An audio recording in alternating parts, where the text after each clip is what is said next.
देखना होता है। जैसे कि मैंने वीकली देखा तो वीकली में क्या आपको नज़र आया कि इस जगह पे विक बन रहा है। मतलब ऊपर की साइड में सेलिंग, करंट वीक में भी सेलिंग है और प्रीवियस वीक जो था 4 वीक पहले उसमें भी अच्छी खासी सेलिंग आई थी। पर अभी तो ये एक ऊपर में सेलिंग ज़ोन है। सेलिंग ज़ोन है, ये आप सभी लोग जानते हो। तो ये मुझे कैसे आइडिया लगा कि अगर हम यहाँ पे 5 मिनट की कैंडल्स को देखते, तो क्या हम ये जान पाते कि ये सेलिंग ज़ोन रह सकता है? नहीं, वो मुझे पता था, लेकिन फिर भी हम उसको भूल जाते, इग्नोर कर लेते। इसलिए मुझे यहाँ पे जब भी प्री एनालिसिस करना है, तो मुझे मंथली और वीकली सारी कैंडल्स को देखना इम्पोर्टेंस होता है। अगर मंथली की बात करते हैं, तो आप देखोगे कि कुछ ख़ास ऐसी सेलिंग नहीं है, कोई भी रेड कैंडल नहीं है पिछले 6 महीनों से कोई भी ऐसी रेड कैंडल नहीं है। तो हम यहाँ पे कह सकते हैं कि ट्रेंड जो वीकनेस है वो थोड़े टाइम के लिए है। थोड़े टाइम का मतलब क्या है, अगर वीकली में सेलिंग है तो शायद वो 2-3 वीक तक सेलिंग रह सकती है। उसके बाद वो प्राइस ऊपर जाए, क्योंकि मंथली में तो कोई सेलिंग है नहीं। तो इसका मतलब ये है कि यहाँ पे 2-3 वीक सेलिंग रह सकती है। अगर अगर सिल्वर को ऑल टाइम हाई निकालना है, तो कम से कम जो समय लगेगा, वो अभी 1 महीने और लग सकता है। इससे पहले ऊपर जाने की पॉसिबिलिटी नहीं रहेगी। ओके, तो अब हम यहाँ पे डेली की बात करते हैं। तो डेली की जो कैंडल्स होती हैं, उसमें मुझे ये देखना होता है कि किस लेवल पे सपोर्ट मिल सकता है और किस लेवल पे सपोर्ट मिल रहा है। अगर आप यहाँ पे नोट करेंगे अगर आप यहाँ पे नोट करेंगे तो ये जो सिल्वर का चार्ट है, इसमें आप देखेंगे कि इस जगह पे सबसे ज़्यादा कैंडल्स बनी हुई हैं। सबसे ज़्यादा कैंडल्स बनी होने का मतलब होता है एक्युमुलेशन। और जिस प्राइस पे एक्युमुलेशन हुआ है और उस प्राइस से अगर प्राइस ऊपर गया है, तो इसका मतलब है कहीं न कहीं इस प्राइस पे बहुत सारे लोगों ने बाय किया होगा। अब यहाँ पे जो कल की कैंडल बनी है, वो काफ़ी वीक कैंडल है। वो काफ़ी वीक कैंडल है और एक इंडिसीजन कैंडल बनने के बाद एक रेड कैंडल बनी है। ये काफ़ी वीक कैंडल है, तो मैं आपसे बस इतना ही कहूँगा कि अगर हम यहाँ पे बाय कर रहे हैं, कहीं पे भी बाय कर रहे हैं, तो डेली के हिसाब से हम इसको स्विंग तौर पे इस जगह पे बाय नहीं कर सकते हैं और वो बेस्ट प्राइस रह सकता है 1,49,000 के करीब में। 1,49,000 48,000 के करीब में अगर हम बाय करते हैं, तो ये ज़्यादा बेटर रहेगा। क्योंकि हम स्विंग स्विंग ट्रेड के तौर पे ट्रेड एनालिसिस नहीं कर रहे हैं, तो अब मुझे एनालिसिस करना है कम से कम 15 मिनट की चार्ट पे। अब 15 मिनट की चार्ट पे जब हम आते हैं, तब हम देखते हैं कि यहाँ पे जो रिसेंट सपोर्ट है यहाँ पे जो रिसेंट सपोर्ट है, वो लगभग इस ज़ोन में है। मैं इन सारी कैंडल्स को डिलीट कर देता हूँ, लाइन्स को। ओके, तो ये जो रिसेंट सपोर्ट है, वो इस ज़ोन में है। इस ज़ोन में, इसके थोड़ा-सा नीचे 57 के नीचे।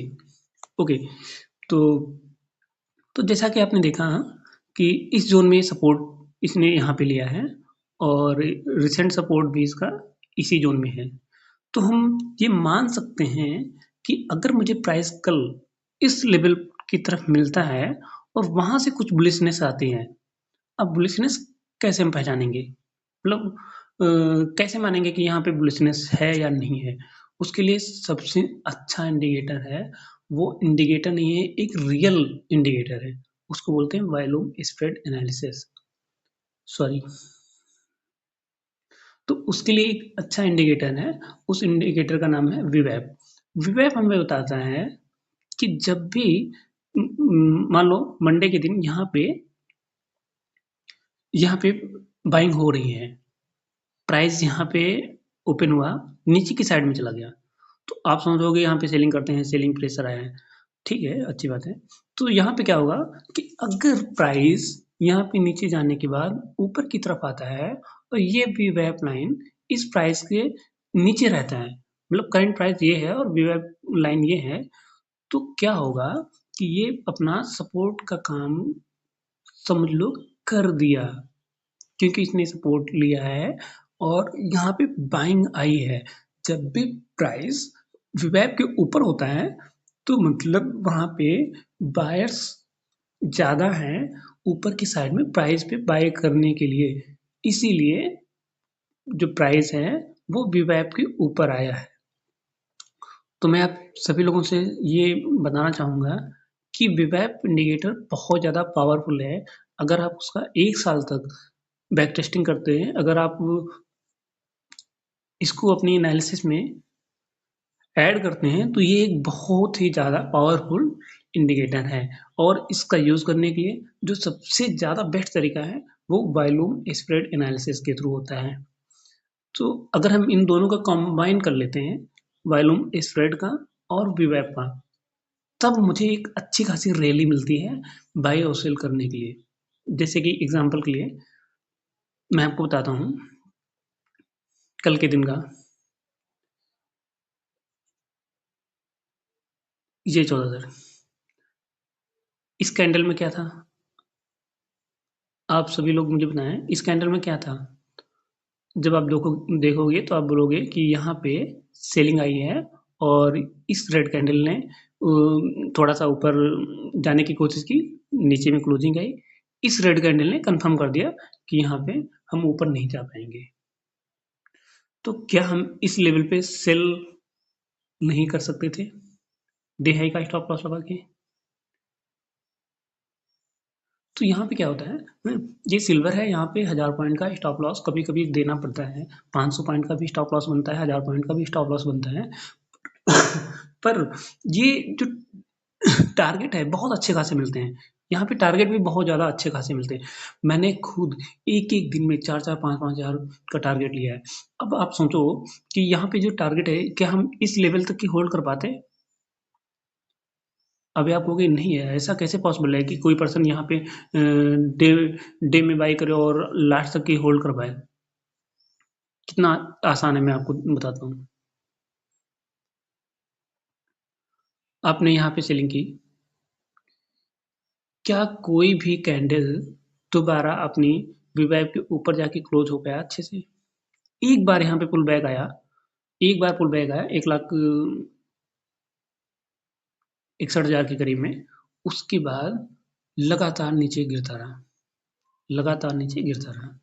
तो जब प्राइस वीवैप के ऊपर ही, प्राइस के नीचे ही है, काफ़ी ज़्यादा नीचे है और इनके बीच का जो गैप है वो काफ़ी ज़्यादा है, तो इसका मतलब ये है कि प्राइस तो ऊपर जा सकता है।